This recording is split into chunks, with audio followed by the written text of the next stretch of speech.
Hello ADHD Confidence Club and friends. Talking a bit more about ADHD strengths, which I covered on Monday's session in Confidence Club. Something that we didn't talk about too much was hyperfocus can be a strength, and this is to do with the interest-based attention system. When you're trying to do a task, your brain will do the most interesting thing, not necessarily the most important. This is part of having an interest-based attention system. Hyperfocus can be a big strength because if you find something that you're really interested in, part of the interest-based attention system is basically your brain doesn't care about what is interesting versus what is important, but if you can find something that you're really interested in, you can get into hyperfocus. So that can be a strength, and that is something that you can use. So if you like writing or something like that, and you can really kind of get yourself in the zone, get into a task, maybe go on a little walk beforehand, kind of think about what you're going to do, and then you can really get into it. Or doing things you're more interested in, for example with work, like if you really like new things, like putting your hand out for new projects and things. Using the interest-based attention system can be a way of using the strength of hyperfocus. I really like this book, Extra Focus by ADHD Jesse. He talks about a strategy which is called Eat the Ice Cream First. That is about doing tasks first that are easier.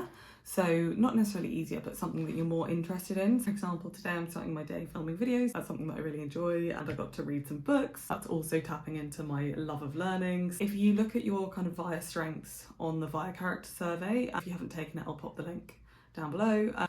Then you can find out what are your strengths. If you can start your day by doing a task where you use your strengths, this is a way of eating the ice cream first and can be super helpful in getting the ball rolling and helping you to be productive. So that's another way that doing something where you are using your strengths can be a really good way to kind of go into focus mode. Another thing I suggest is a to-do list, or other people call it a to-done list.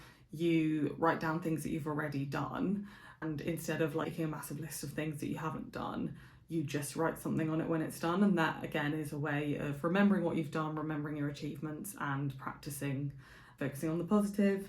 Another thing is, I was reading this book, ADHD 2.0, and on page 17 there is a page called The Spectrum of Traits, and talks about, I was saying in class, which was about how strengths can be overused. So for example, if you are kind to people and you're constantly going out of your way to help other people, then that can be people pleasing, which isn't that helpful.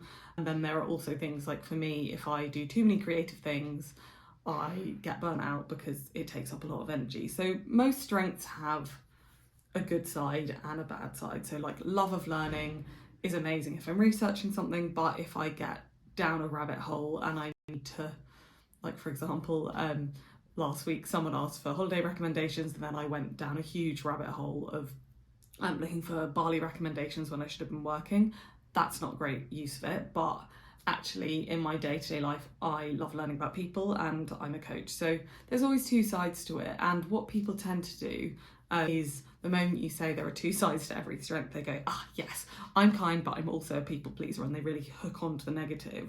Whereas actually, if you focus on the positive, then you will grow that side of things. So if it's uncomfortable for you to look at strengths and just be like, wow, I'm creative, that's great, full stop, it is just something that is like your tendency is to go towards the negative, and there's actually a cognitive bias so that you will always go towards the negative. So saying in a long-winded ADHD way is that if you practice just focusing on the positive, or focusing, like say for example, if you're thinking about a strength like love of learning, you're like, okay, like I went to university and that helped me then because I was really interested in politics and social media. And what else? Love of learning, I learned to be an ADHD coach and completed a course in that because I was really interested in the subject matter.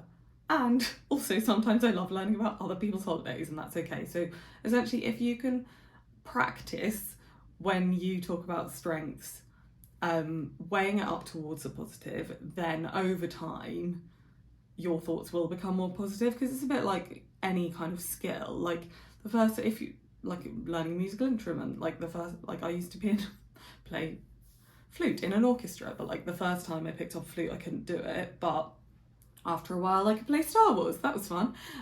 By practicing thinking more positively about your strengths, then it helps you to take the dirt off them. So if you say, I'm kind, but I'm a people pleaser, like actually you could say, I'm kind and I helped a friend out in this example. And actually using examples can be a good way of kind of changing the narrative, but you're using tangible examples, then it's a bit more memorable than just saying, oh yeah, I'm kind, but I'm a people pleaser. Whereas if you can think of or record examples, then that's a good way to kind of throw the bias back to positive. Another thing is just the power of reframing. So like, catch yourself.